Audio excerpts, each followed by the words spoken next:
Joining me now is David Albright. He's the president at the Institute for Science and International Security and former UN inspector in Iraq. So happy to have you with us this morning.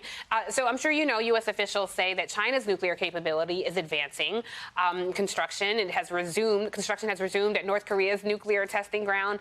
And now we have this threat from Russia. So I know for a lot of folks at home, a lot of my conversations have been, how concerned should we be that three nations who are not friends of the U.S. are advancing their nuclear capabilities?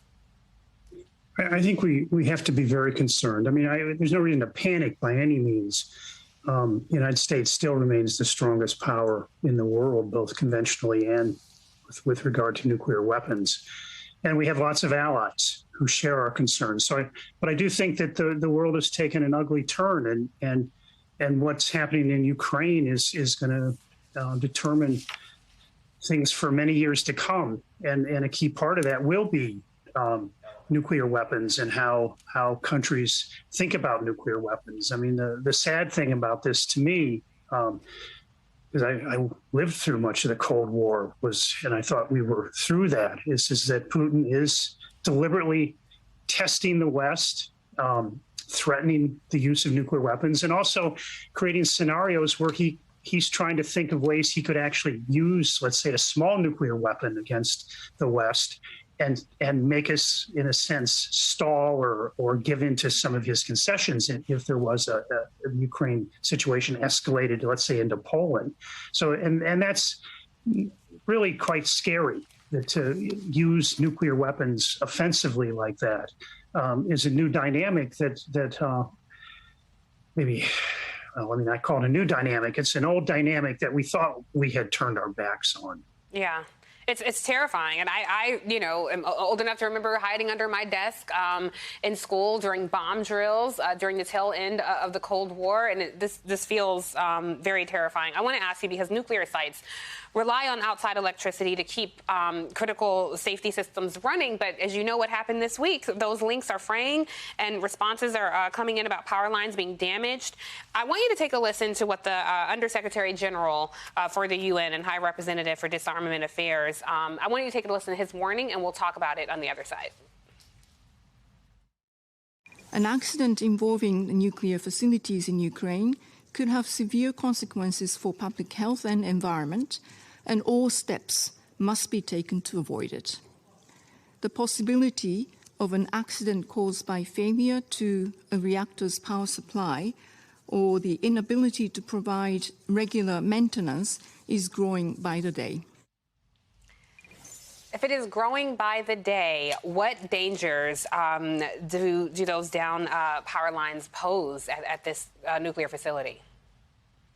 Well, some of the power lines are being reestablished, but one of the problems that's always faced nuclear power is it's the things we didn't account for that cause the major accidents.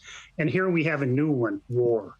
I mean, these sites were not designed to withstand the conditions of war. And now what we're seeing is the conditions that exist when a foreign power occupies a nuclear plant. You have problems with maintenance, staff morale. You're worried about, could additional conflict lead to the complete loss of power? And so you have a situation that we're not really prepared for, and that the people in Ukraine who run these plants are probably short-staffed, exhausted, very uncomfortable with who they're dealing with, and are not able to do the maintenance that's necessary. At the Chernobyl plant, they were running on diesel generators, and things have to be sacrificed when you do that. And some of the things that are sacrificed can affect the chance of a nuclear accident happening. Yeah, I have to tell you, iodine pills are selling out. People are definitely taking this threat seriously in a lot of areas. I want you to take a listen to General Barry McCaffrey, and I'm curious your opinion on what he says about Russia making goofy statements. Take a listen, and I'll ask you about it.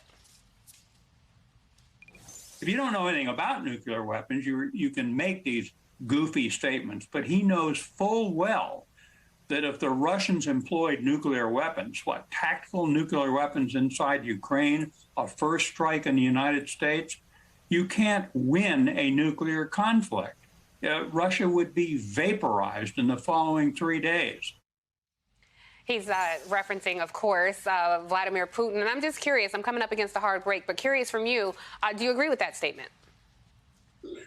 I agree with it, but I think Putin is beginning to think that he could use nuclear weapons. I mean, after all, NATO's strategy in the Cold War was that we knew we couldn't fight off the Russian army, so we would use low-yield nuclear weapons to try to deter them. Most people, including myself, thought, well, what will happen is Russia will attack in a massive way first. But nonetheless, NATO believed that. And I think Putin is now believing that he can use nuclear weapons in a limited way, and that somehow that will not trip a massive U.S. response. I think he's wrong. And I agree with the general that any use of nuclear weapons is going to lead to widespread devastation. But that doesn't mean Putin believes that.